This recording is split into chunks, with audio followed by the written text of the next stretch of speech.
Welcome, traveler, to the Inn at the Edge of Greenwood, a cozy roleplay podcast where adventurers from many realms come to tell their tales. You won't find any dice rolls or TTRPG mechanics here, just good old-fashioned make-believe and storytelling. We hope you enjoy your stay, and if you do, that you let us know with a review. Thank you for joining us. Now, let's grab something hot to drink and listen to a story.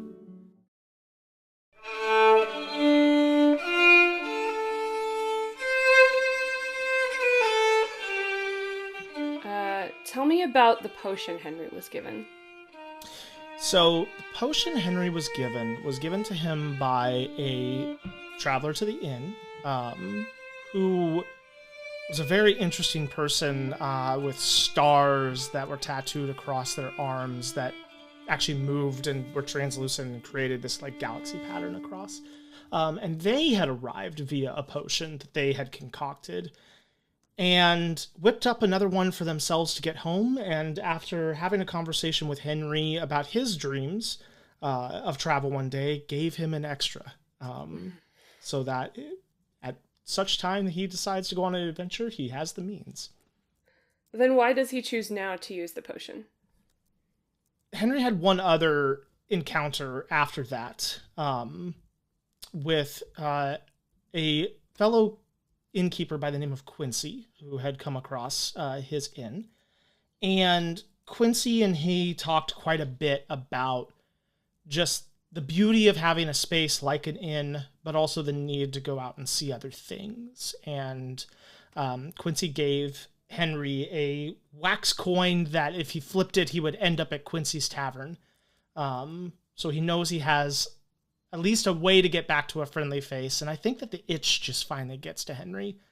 And, you know, you have something sitting on the shelf that you look at every day, and eventually you've gotta pop the cork and try it. I think that's where he finds himself. And that's exactly what you do. So, this is the day that you have decided to drink the potion. What do you take with you? Goodness. Henry would over-prepare, for sure. He's got a kind of a rucksack or a knapsack of sorts that is just bulging with various supplies. He's trying to be practical. He's trying to bring dried goods with him, things that won't spoil, but he's as far as food goes, but he's also got ropes and climbing equipment. He's got a dagger stuck in his belt, although not much of one to use a weapon. He's got some other tools like, he's got flint and steel. He's got himself an axe, bedroll, a lot of the standard stuff, but then he's also got with him a lot of cooking supplies, and brought a lot of things for collecting samples or spices or whatever that he might find out and about. And so it's very Samwise Gamgee in the way everything is clattering and clanking as he goes. He does strap his knee brace on and tighten that down before doing anything else, and puts on a thick pair of gloves and a hat that comes down over his ears just in case he ends up somewhere cold. Gives a wink to Mr. Boots, the cat, and then pops the cork. Okay. What does it taste like, this potion? I'm going to be straight with you. I'm imagining that Starlight Coke stuff. Yeah. I think it's almost tasteless at first, and that surprises him. He expected something bitter and something repugnant almost, having never drank a magical potion before. But I think that after it goes down, he almost does that thing where he like holds his breath as he drinks it, right? So you don't get the flavor on your tongue. Mm-hmm. But as he kind of settles in and gets the taste, there's a citrus to it, almost like a lemon zest.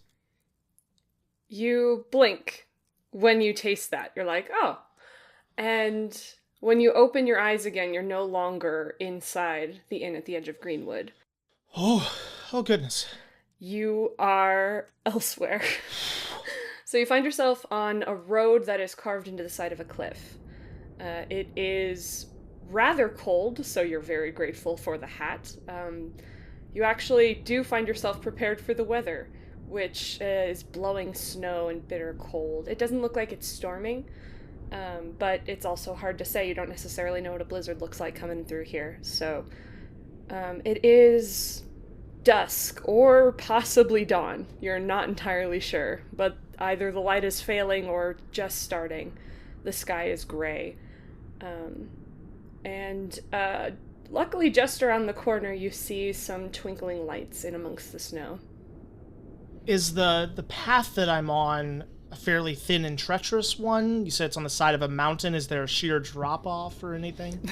There is. There is a sheer drop-off to your left. Okay, he immediately plasters himself as best he can with the massive backpack behind him. He actually goes back first to the wall and realizes that the backpack is keeping him, and he flips around and pins himself chest first to the wall, and his legs begin shaking.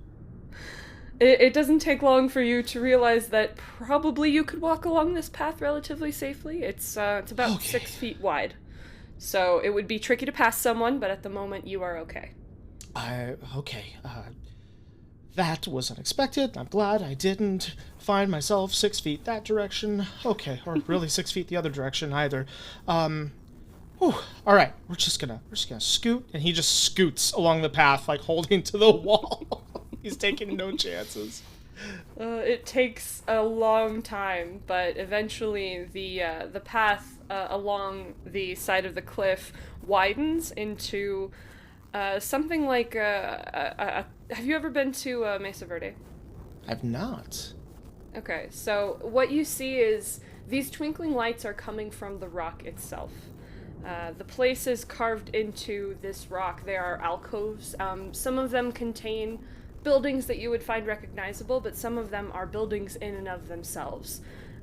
And they have open windows that are occasionally paned, but usually just covered with things like cloth. It looks like this place is battened down the hatches for a winter's night. One thing does look pretty out of place, though, and it is that on the edge of the cliff, at one side of an open area that looks like it might be a courtyard, there is a very, very old building. The sign above the door creaks in the wind, and it says, "The Goblin's Head." Oh, that looks like a tavern. If I've ever seen one, I'm going there. And he just continues to scoot until he gets to the point where he feels safe enough, and then his feet carry him as fast as he can that direction. And in you go. With a gust of warm air, you enter this building. Now you know inns. You know inns pretty well. Pretty well. And so, just looking at this, you're very polite and, of course, thoughtful, so you close the door behind you. Your grandfather built your inn.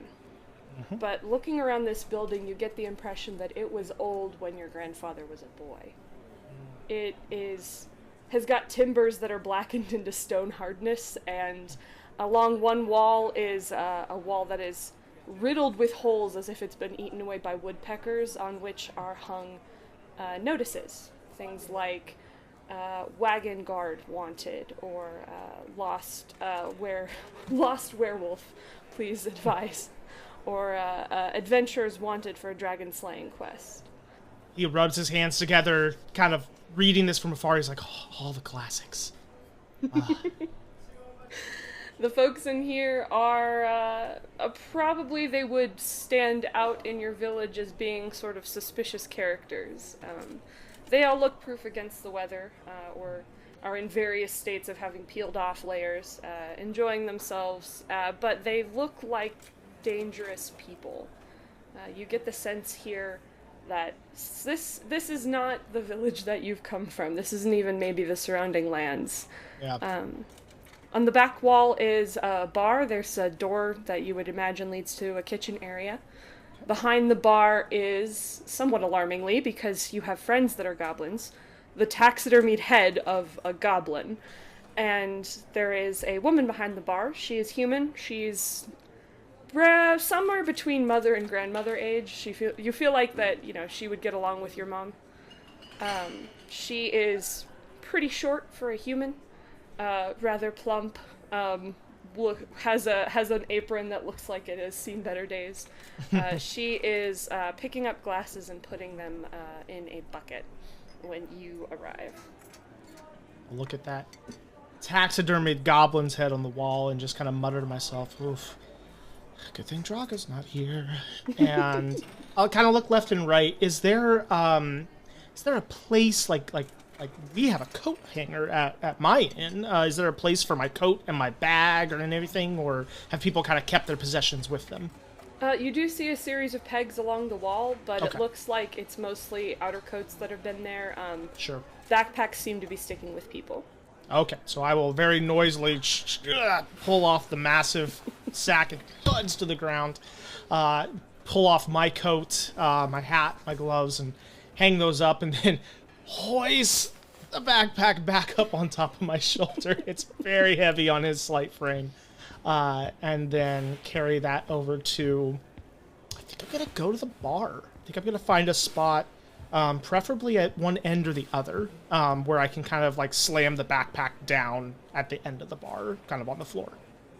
Okay. There is a space at the end near the kitchen door, which Perfect. I would say is probably not ideal because you get the impression your backpack might get in the way there, but no one seems to be using that door at the moment. And there's another door behind the bar, so...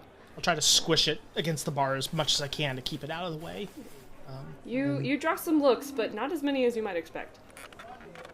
I tried also to kind of wipe my nose a little bit and put on my best tough face. Just kind of looking at the clientele that's in here. But make way too much eye contact and way too many like nods at people to prove that I'm tough. It ends up going, the pendulum swings too far the other direction. For sure. People start averting their eyes and maybe wondering if they shouldn't stay away from this guy.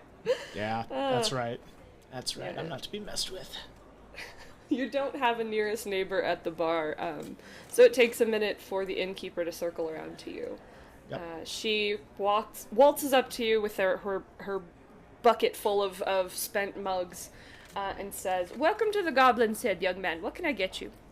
Oh, I would absolutely love a whiskey if you have one. And also, where is this? This is the Goblin's Head. I just said that. Of course, yes. I don't mean to make you repeat yourself. Everything outside, like, I'm not, what's the kingdom or the land? This isn't Alson by any chance, is it? Oh, we're far.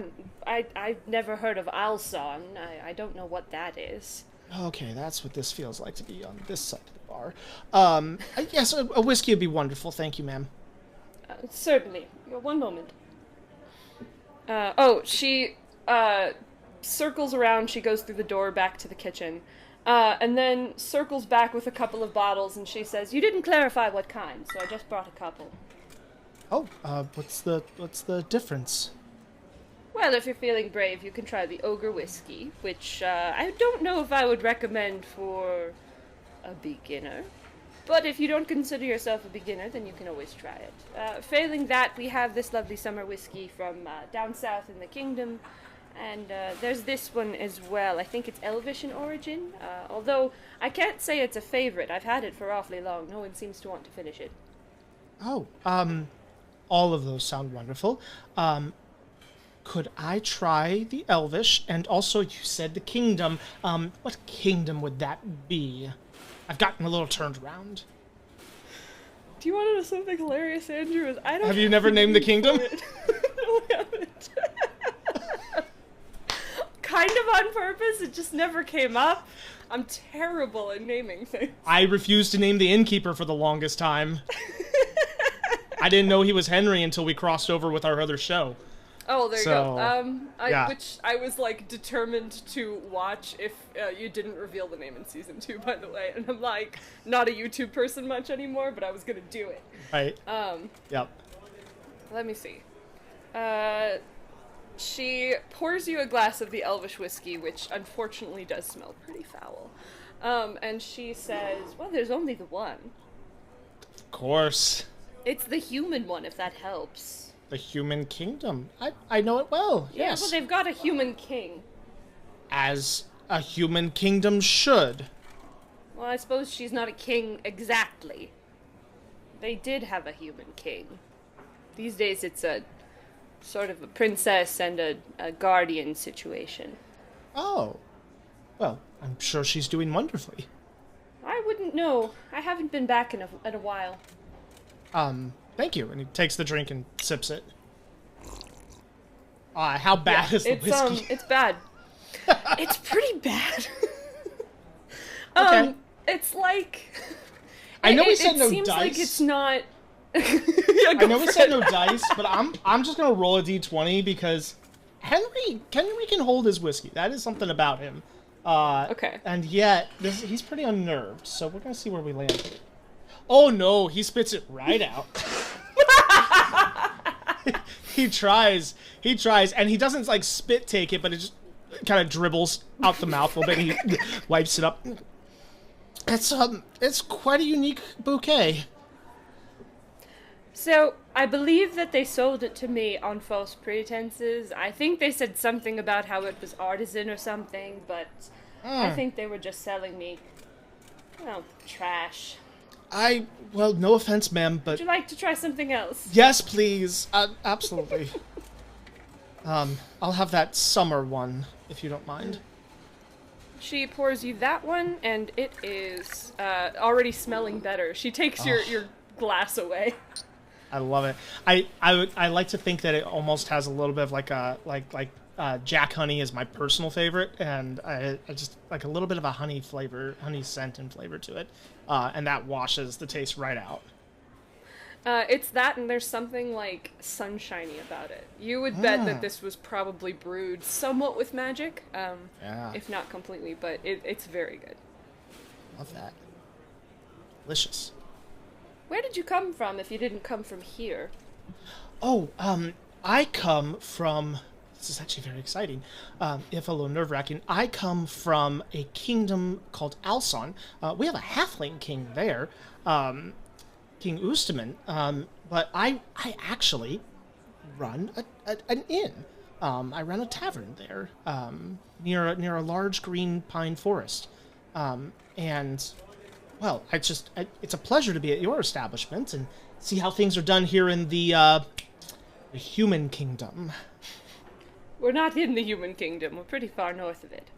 Right, the north of the... I'm so sorry, I don't know where I am. I drank a potion, and I blinked, and all of a sudden I was on the side of a mountain, and it was blowing, and it was summertime where I came from, and that's very disorienting, and I walked till I saw lights, and I came here, and I'm very disoriented, and usually I'm the one calming people down, but oh goodness.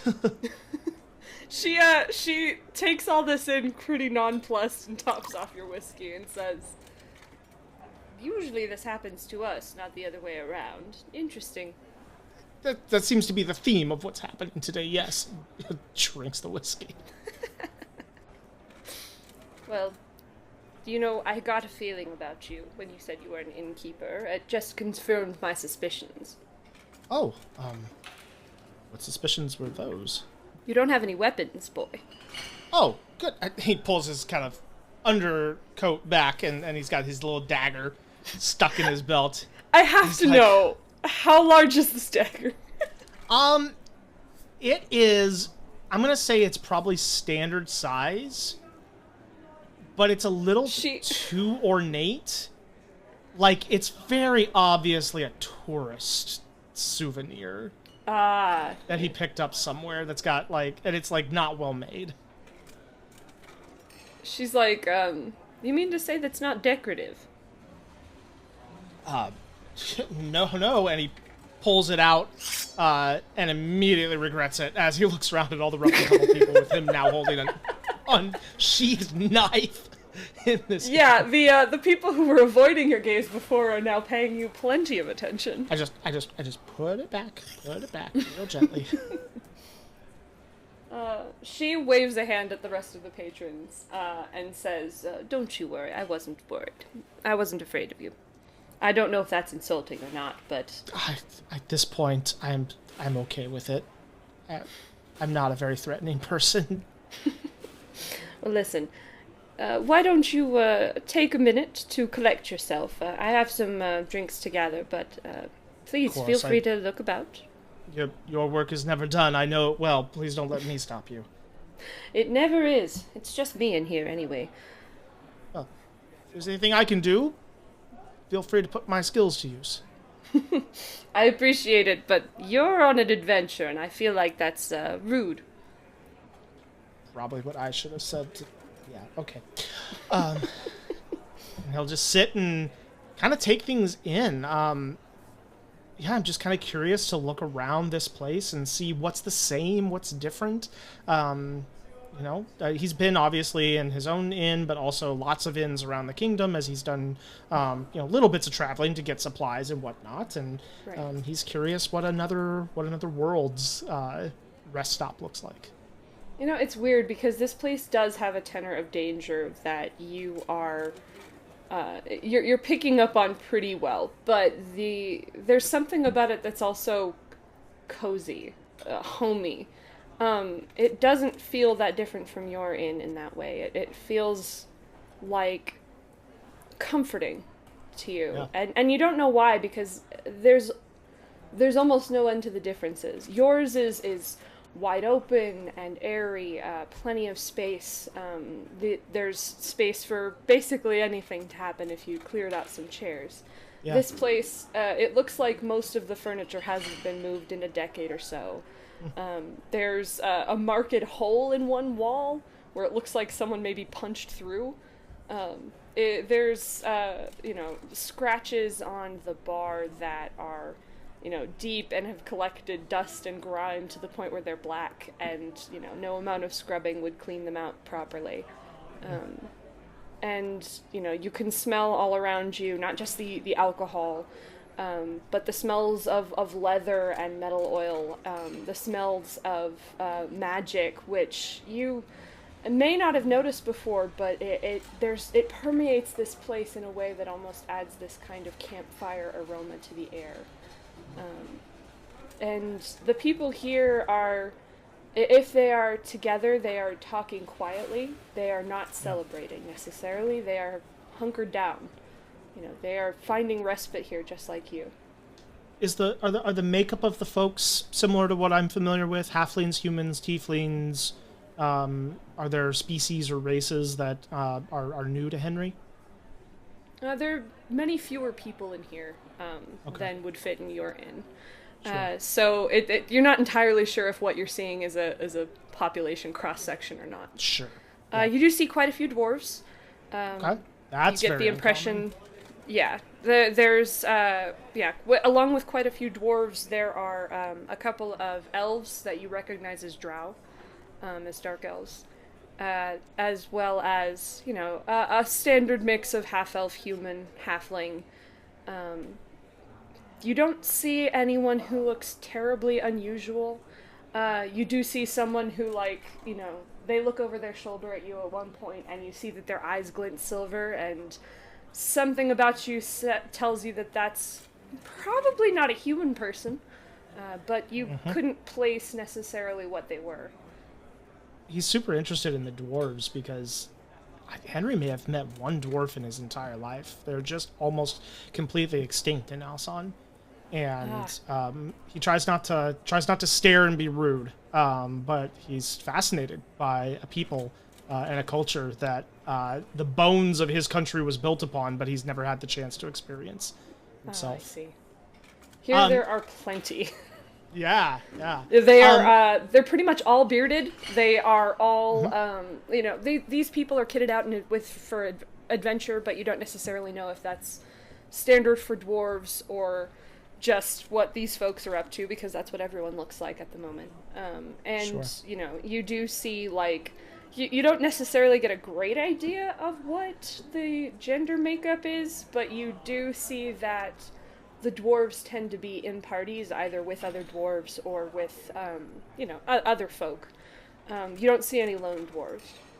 Sociable, yeah. All around the inn at the edge of Greenwood, you can find little talismans and tokens of past visitors and past conversations.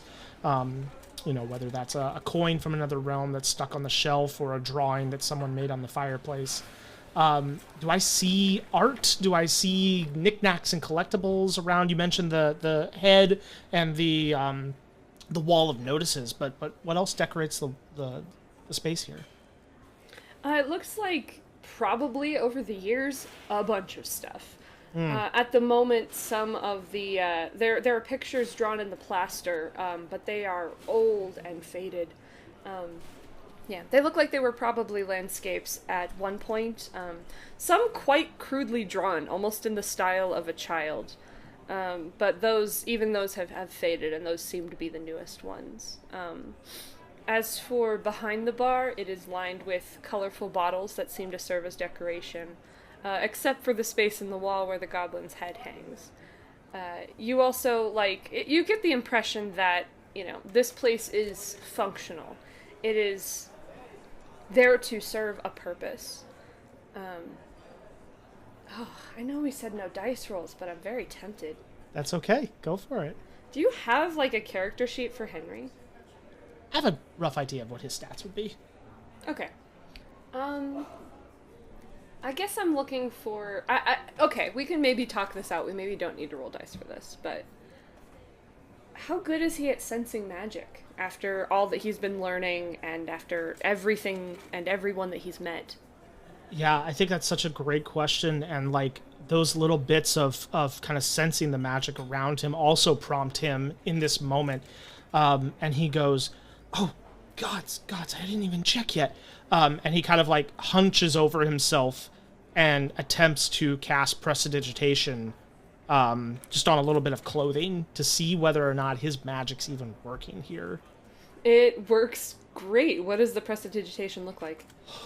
Oh, so just a chunk of his clothing that had kind of gotten dirty, being scraped up against the the rock walls as he shimmied his way here. There's a couple little rips it cleans up and mends itself a little bit there. And he just breathes a deep sigh of relief, and his shoulders kind of relax a little bit, knowing that he's got his abilities about him. Okay. But yeah, then looking around, I mean, he doesn't have a lot of experience with lots of different types of magic. Everything has been very isolated and very, learning from scrolls and talking to specific individuals. So I don't know how much he would pick up here. Not a ton. He may not have a lot of experience with magic, but the thing that he does know is an inn. Mm-hmm. And you get the oddest sense. It's almost an intrusive thought, a passing fancy. You get the idea that the inn is alive. Just very carefully pat the bar. Hello.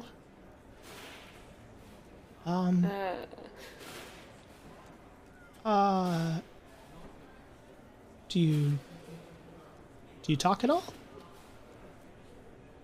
And you hear a sound that sounds different than this building being buffeted by the wind. You hear the rafters creaking. Wow, that's something. That is an adventure. And he, any sense of danger, he's been trying to hold himself kind of on edge, right? He wants to be safe. He knows he's gone, man. This is the coolest thing he's ever seen in his entire life. He's just looking about, this bright smile, and just my name's Henry. I'm an innkeeper. I run an inn in a different plane of existence. I'm so pleased to meet you. My goodness, what a remarkable thing you are. The inn creaks again.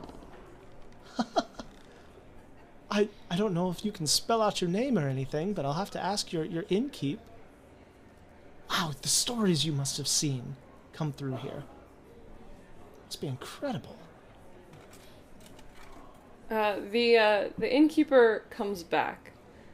She's been serving drinks, and the last time that you say that, after you say the word incredible, and the rafters creak once more, she, you see her looking up. And she comes back to you. It's alive. You've been talking to it. A little bit. It just creaks back at me, but this is the most remarkable thing I think I've ever seen in my entire life. It creaks very markedly at that point. And she's like, oh, it liked that. Has it always been this way? Well, as long as I can remember. Goodness. How long have you been working here? Oh, decades. I've been here since I was old enough to be on my own. And it's always been like this as far as I can remember. I'm incredibly apologetic. I never introduced myself. My name is Henry. Tessa, nice to meet you, young man. Tessa. Wonderful to meet you, ma'am. So, you work at an inn that's alive. That is, we always talk about our places being alive. This actually is. Do you know, I have a friend who can understand what the inn says. And he told me that the inn loved the people who lived in it so much that it decided to follow them. So does it move? It does. Can it get up on legs and walk? No, nothing so fanciful. I think that would put my kitchen in absolute disarray. No, Yeah. it I suppose teleports is the right word. I don't know. I've never really seen it happen. I'm at the window washing dishes, and I turn away to put something away, and then I turn back. And you blink. Exactly. Yeah. Huh. He pulls out this paper that he was given a long time ago, and it has all these sketches on it of the different planes of existence and the way they're kind of folded over top of each other and laid out, and he just kind of starts like doodling and like adding another spot to the list. And he kind of makes a little note, and he's like, the goblin's head, and everything, and just is just wrapped up in the idea of an inn that jumps planes. Are you a scholar as well as an innkeeper? That would be a very, very high honor to receive such a title. I would never accept that. I dabble in information and in learning and in a small amount of magic. But I'm certainly interested. Well, I might be a simple old innkeeper, but personally I don't see the difference. Between Being a scholar and whatever it is you're doing right now. Oh, well, we'll say I'm a student. That makes sense. That's wrong, though. We don't typically jump planes. We did once. So you just move from place to place within the human kingdom areas? Well, around the continent, yes. I don't know if we've ever been off the continent, but then again, I don't know what I would be able to tell the difference. Huh. Yeah, it's interesting because some of the people who come visit my inn who find themselves, let's say in a similar position as I find myself now, some of them it's very obvious and some of them it's not. Some of them are convinced that they're still home for a while until a little thing gives it away. Well, I don't know much about planar teleportation or whatever it is you're studying, but I do happen to know that home is more a state of mind than anything else. Or sometimes it's a sentient creature that teleports. We'll have to add that to the phrase, for certain. The inn, it chooses adventurers that it thinks are interesting, or have interesting stories to tell, and it follows them around. It likes to be home for them. Fascinating. So instead of having to travel across the country to get back home, your home comes with you as you go on your adventure. Well, that sounds just about as perfect as it could be. You get a little bit of everything in that regard. That's certainly how I see it. I hope it's how the inn sees it, too. I think it does, although it's hard to know how it thinks. So what type of adventurers do you like to follow, my good goblin head? There is a multitude of tiny creakings up in the rafters. You see Tessa, like, looking up and watching, tracking, like, as it's, like, bouncing from place to place up in the ceiling. And she says, well, I can't parse that at all, but I can tell you about who we followed lately. Oh, I would love that. The last few, let's see, they were hired by a couple of friends in order to investigate a mystery. Very professional, acquaintances, if you will, with lots of disagreements. But by the time they solved the mystery and discovered that it was a demon in charge, they had decided that not only was the challenge worth facing together, but that their friendship was worth dying for. We followed them for a ways after that. They subverted an awful cataclysm, or so that they claim. I don't know much about it. I just know that some of my patrons were trying to get the same thing that they were, and were very upset about it. So, competing adventurers of sorts. Yes, although the inn has its favorites. This crew that we followed for a while, it followed them up until the point where they got a couple more adventurers, and then it decided their story was as complete as it ever was going to be, and let them be. Let them go off on their own adventures. It's always the hardest challenge of any story is to know when it's ready to be done. It's true. I don't know why, but the inn does have an instinct for it. An instinct. Chuckles to himself. An instinct. Yes. Pardon the pun. Say, can I get your opinion on something? Very unqualified, but of course. Actually, you're the most qualified person I've met so far. You're an innkeeper. She hurries off to this giant keg in the back of the bar area, and pours you out a cup of this golden, beautiful liquid. Your money's on cider. Okay. And she brings it back to you, and she just puts it in front of you and says, "I would like your opinion on this." He takes a polite sip and just kind of gives a standard, "Oh, that's quite lovely. It's wonderful." It is pretty good, though. Yeah. Doesn't seem to really give it his all, though. Okay. It's our house specialty, and someone the other day told me I was overcharging for it. Oh. Well, no offense, but how honest of an opinion do you want? Well, I asked for one. Go on. He kind of grabs it, and this time he sniffs it, and kind of takes a sip and swirls it in his mouth a little bit, and you see his brow kind of furrow as he thinks. Do you make it yourself? I do. Okay. It's the only thing Takes I another- consistently have here, what with our supply chain changing literally every time that we jump. Takes another sip. It's very good, but I would say I believe you're using apples that are about a week too young. You should let them be on the tree for another week before making this. Fascinating. I hadn't thought of that. It's just there's a small amount of tartness on the end on the finishing notes that some people might like. For me, I like the smoothness better. This is very valuable. Thank you very much, Henry. Certainly, it is very, very good. Well, that one's on the house for you, then. Oh, well, thank you. Why did you decide to start adventuring, Henry?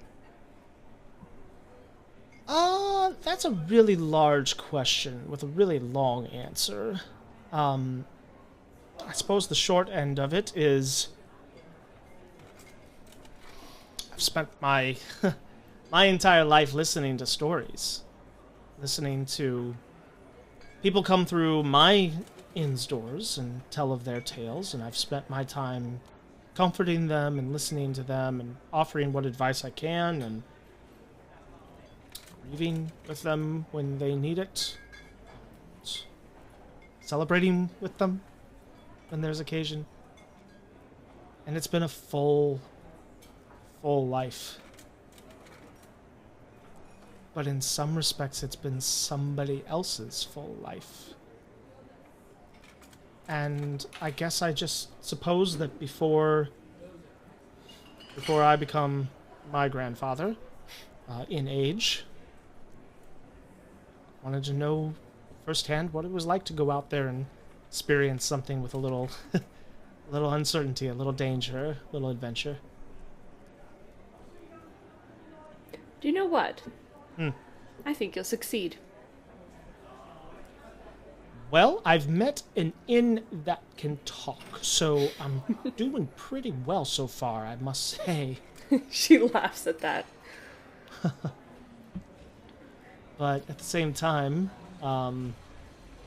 there's a lot outside those doors, isn't there? A whole world that you haven't explored, I expect.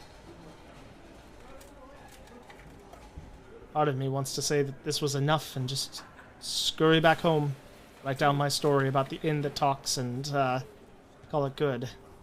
Now, Henry, what would be the fun of that? Be the safe option. Sister would definitely want me to take the safe option. I almost fell off a cliff getting here, you know. Did you slip on the path? No, I blinked. No, I hugged the wall the entire way here, but I blinked and found myself on the path, and if I'd been standing just a few feet over in my own inn and blinked there, like, I would have been plummeting. The odds are not in your favor when you adventure. You know, it's funny you should bring up odds. One of the adventurers the inn has been following around, they like odds very much. They'll calculate the odds for just about anything. Do they win? Always. But they're very good at math. You can follow the sciences. Makes life a little bit easier, I would imagine. But Henry, they also have a sword and some friends. Which I don't have. You can call your adventure to an end if you'd like. I'm sure no one would fault you. I certainly wouldn't. In fact, I've never left here, really. I've gone all sorts of places, and I've always stayed home. Sounds familiar. That having been said, you said it was a potion that brought you here?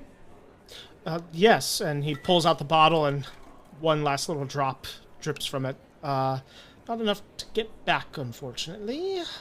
I think I have another way home, but it's a little more roundabout. Well, to use up your whole potion on a visit to another inn that may well exist in your world if you go looking for it, that seems like a waste. He pushes back from the bar and stands up and walks over to the message boards and starts scanning them, looking for something that catches his eye. A lot of these are for parties or for career mercenaries. What are you looking for? I think he's looking for something where it sounds like someone really needs help. Something that's a little less, for lack of a better term, corporate. Something with a handwritten note that, although they're all handwritten, but a little more scrawled. Maybe not desperate, but maybe somebody in real need. Okay. You see a notice that was handwritten. It was not, it wasn't calligraphized. It is a note that says, "Lost cow." I have experience with that. Pulls it off the board. The note says to ask for Luna Keystone. Okay. And it says that your reward, upon finding either the cow or the whereabouts of its last moments, are all the milk you can drink and 5 gold pieces. I need gold and I like milk, so that sounds good to me. I kind of bring it back over to the innkeeper. Do you know if this is nearby where we currently are, or is this from before one of your jumps around the kingdom? No, they just put that up today, actually. It's that young lady there. She points to a dwarf in one corner. Thank you very much. And he turns and shuffles over that direction. He very awkwardly does the thing where he like stands like a little too far away and like a little bit out of the sight line, like hoping that she'll catch his eye, but like not wanting to intrude. But yeah, it's very, very awkward. Luna is sitting with two friends. They are deep in conversation about what sounds like mushroom farming. You're not entirely sure. Yeah, they the two friends. It's one of them that sees you first. You don't like.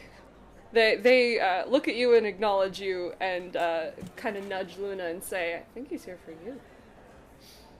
Oh, so sorry to interrupt your conversation. I turned the note around. Was this your request?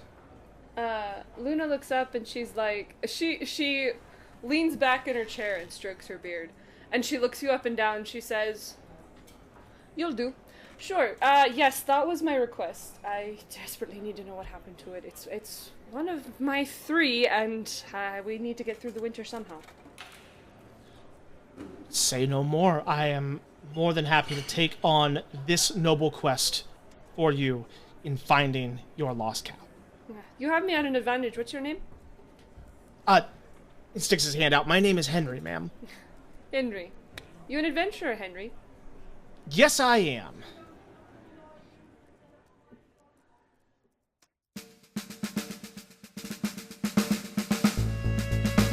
This has been a crossover episode between In Between and the Inn at the Edge of Greenwood.